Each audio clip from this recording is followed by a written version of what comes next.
রাজধানীর ট্রাফিক ব্যবস্থাপনায় শুরু হলো কৃত্রিম বুদ্ধিমত্তার প্রয়োগ। সড়ক আইন ভাঙলে এখন আর সার্জেন্টের বাঁশির অপেক্ষা করতে হচ্ছে না, স্বয়ংক্রিয় এআই ক্যামেরায় বলে দিচ্ছে অপরাধের কথা। গত বুধবার থেকে শুরু হওয়া এই ডিজিটাল প্রসিকিউশন কার্যক্রমে নড়ে চড়ে বসেছেন চালকরা। বিস্তারিত জানাচ্ছেন প্রিয়ন্ত মজুমদার। রাজধানীর গুরুত্বপূর্ণ 25টি পয়েন্টে ট্রাফিক নিয়ন্ত্রণে যুক্ত হয়েছে এআই নির্ভর ক্যামেরা। স্বয়ংক্রিয়ভাবে শনাক্ত করছে ট্রাফিক আইন অমান্যকারী যানবাহন। ডিজিটাল এই ব্যবস্থায় নম্বর প্লেট স্ক্যান করেই স্বয়ংক্রিয়ভাবে করা হচ্ছে মামলা। প্রতিটি সেকেন্ডের ভিডিও ফুটেজ সার্ভারে সংরক্ষিত থাকায় চালকরাও আগের মতো ক্ষমতা প্রদর্শনের সুযোগ পাচ্ছেন না।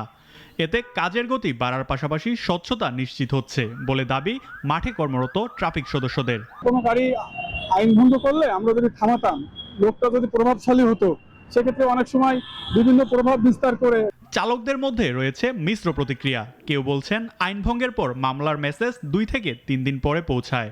আবার অনেকের ধারণা প্রযুক্তি নির্ভর এই ব্যবস্থা সড়কে শৃঙ্খলা ফেরাতে কার্যকর ভূমিকা রাখছে। যে মামলাটা খাচ্ছে তার কোনো অপিনিয়ন নেই।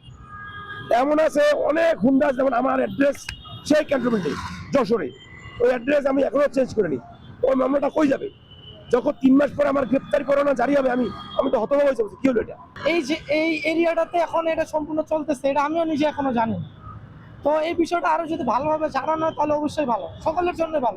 দিনরাত সমান তালে এই কার্যক্রম অব্যাহত থাকছে বলে জানিয়েছেন ডিএমপি উপপুলিশ কমিশনার। যে পরিমাণ ভায়োলেশনের তথ্য আমাদের কাছে এআই দিচ্ছে, সেই অনুযায়ী মামলা দিলে লক্ষ লক্ষ মামলা হয়ে যায়। তবে আমরা সেগুলি যাচাই বাছাই করে যেগুলি আমরা খুব বেশি পরিমাণ অপরাধযোগ্য মনে করছি, সেই অনুযায়ী আমরা মামলা জেনারেট করছি।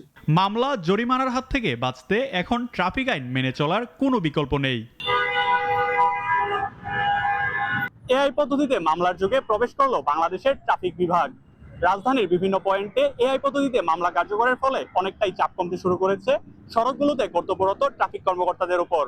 চালকরাও নিজ উদ্যোগে মানছেন ট্রাফিক সিগন্যাল। রাজধানীর বিজয় সরণি মোড় থেকে প্রিয়ন্ত মজুমদার, নাগরিক, ঢাকা।